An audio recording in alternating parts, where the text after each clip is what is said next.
क्या लिखा है, 11.7 फीट वाइड डिच। ओके, तो ये जो जगह है इसकी डिस्टेंस है 11.7 feet. Okay, with the approach angle of 15 degree, और ये एंगल कितना है 15 degree.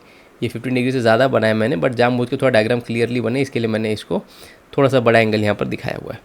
Okay, so with the horizontal, तो ये डिच 15 डिग्री बना रहा है with the horizontal. With what minimum speed should a motor bike be moving on the road so that it safely crosses the ditch.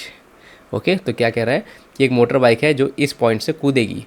Okay, आपने picture में देखा होगा, ऐसे कूदेगी तो इसके पास ऐसे जाएगी और इधर पहुंच जाए। तो वही पूछ रहा है किस इनिशियल वेलोसिटी से जाए ताकि वो एटलीस्ट वहाँ पर पहुँच जाए। ठीक है, तो मिनिमम वेलोसिटी बतानी है, मैक्सिमम वेलोसिटी होगी तो तब तो ज़रूर पहुँच जाएगा। Yes, hope you get. अगर बहुत ज़्यादा हाई स्पीड रहेगी तब तो ज़रूर पहुँच जाएगा, तब उसको क्या टेंशन है। Hope you get this. अगर बहुत ज़्यादा स्पीड रहेगी तो तब तो आराम से पार कर जाएगा। सो मिनिमम पूछ रहा है जस्ट, कि वो जस्ट पार कर जाए उस चीज़ को।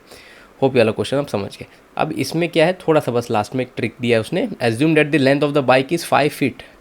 5 फीट का इंसान देखा है, वैसे 5 फीट की बाइक है। It leaves the road when the front part runs out of the approach and. ठीक है, तो इसका मतलब क्या हो गया, मैं एक बार अच्छे से बताता हूँ इसको। मोस्ट ऑफ द लोग, आप लोग समझ गए होंगे इसका मतलब क्या है।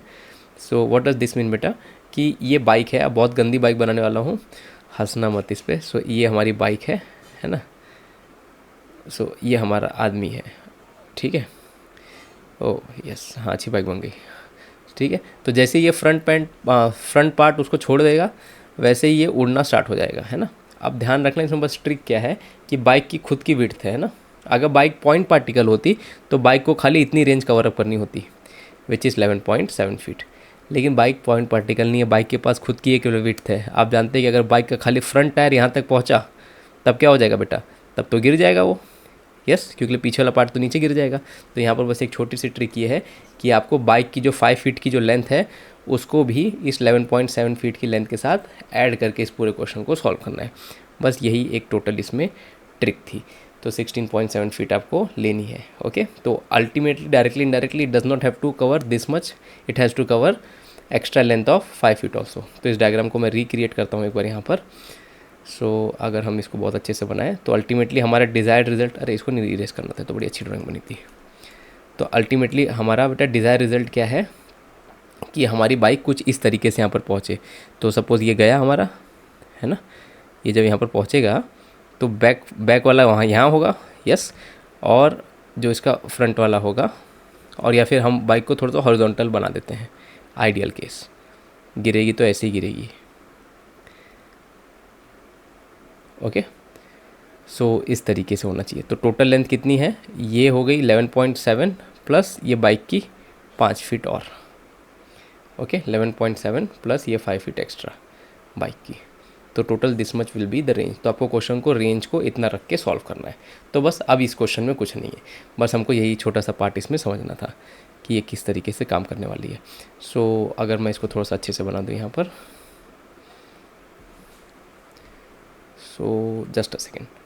हाँ, तो अब हम क्या करेंगे, रेंज का फॉर्मूला यूज़ करेंगे यहाँ पर straight away. We can use the straightforward range का फॉर्मूला। तो रेंज का फॉर्मूला क्या कहता था, range is equal to u square sine 2 theta by g. बार बार प्रैक्टिस करो, फॉर्मूला अपने आप याद हो जाएगा। फॉर्मूला याद करने की ज़रूरत नहीं है, बार बार प्रैक्टिस कर करके इतनी प्रैक्टिस कर लो कि फॉर्मूला अपने आप याद हो जाए। ठीक है, तो रेंज आपको कितने बार करनी है बेटा, 11.7 प्लस 5 विच इज़ 16.7।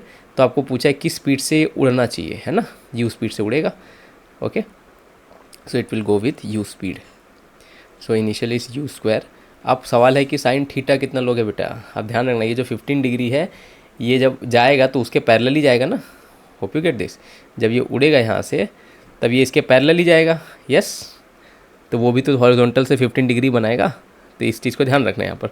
तो साइन 2 टाइम्स ऑफ 15 डिग्री हम इसको रख के सॉल्व करेंगे, डिवाइड बाय जी 9.8 ले लो। क्वेश्चन में जी की वैल्यू 10 मेंशन नहीं किया। अच्छा, जिस क्वेश्चन में जी की वैल्यू 10 मेंशन करे उसी क्वेश्चन में आपको हक है कि आप जी की वैल्यू को 10 लिखे। जिसमें मेंशन कुछ नहीं है वहाँ पर आपको 9.8 लेके ही सॉल्व करना है। यस, ठीक है, यही है। तो अल्टीमेटली अब बस सिंपल सा कैलकुलेशन है। 16.7 is equal to u square sine 2 theta become sine 30। Sine 30 की वैल्यू हाफ होती है, डायरेक्ट लिख रहा हूँ मैं, हाफ नीचे आ जाएगा 9.8। अब ये मल्टीप्लाई तुम लोग कर लेना यार। तो ये कितना हो जाएगा, 16.7 इंटू 2 इंटू 9.8। चलो मल्टीप्लाई करो, is equal to u square. जब यू की वैल्यू फाइंड आउट करोगे तो मेरे ख्याल से इसका आंसर 32 के आसपास आएगा, ठीक है, जो भी इसका आंसर आएगा। तो that's it, you just have to solve it like this. So just एक सेकेंड में इसको कंफर्म कर लेता हूँ। हमारा आंसर यस 32.68 आएगा, ठीक है। तो इसका एक ध्यान रखना। अच्छा, इसमें एक छोटी सी गड़बड़ हो गई मुझसे। छोटी सी गड़बड़ क्या हो गई कि जो हमारा जी है बेटा, इस जी की वैल्यू हमको फीट पर सेकंड स्क्वायर में लिखनी है, ध्यान रखना, क्योंकि सारी की सारी वैल्यू फीट में है, मीटर में कोई वैल्यू नहीं है आपकी, ठीक है। तो हम देखो रेंज की वैल्यू भी फीट में है, ओके, एंड तो इसीलिए हमारा ये वैल्यू भी हमारा फीट में रहेगा। तो यहाँ पर हम ऐसा यूनिट मीटर में नहीं कन्वर्ट करेंगे, फीट में रहने देंगे, चलेगा इस पॉइंट पे। सो ये कितना हो जाएगा बेटा 3.2। अगेन आपको ऑप्शन देखना है कि ऑप्शन में क्या है, लेकिन अगर कभी फीट में क्वेश्चन दे दिया तो फीट में ही देगा। तो ध्यान रखना, कभी फीट में दिया हो तो जी की वैल्यू 32 फीट पर सेकेंड स्क्वायर है, बस इस बात का ध्यान रखना। So this will be 32 feet, ठीक है। तो जी की वैल्यू यहाँ पर हम 32 करके पुट करेंगे एवरीवेयर।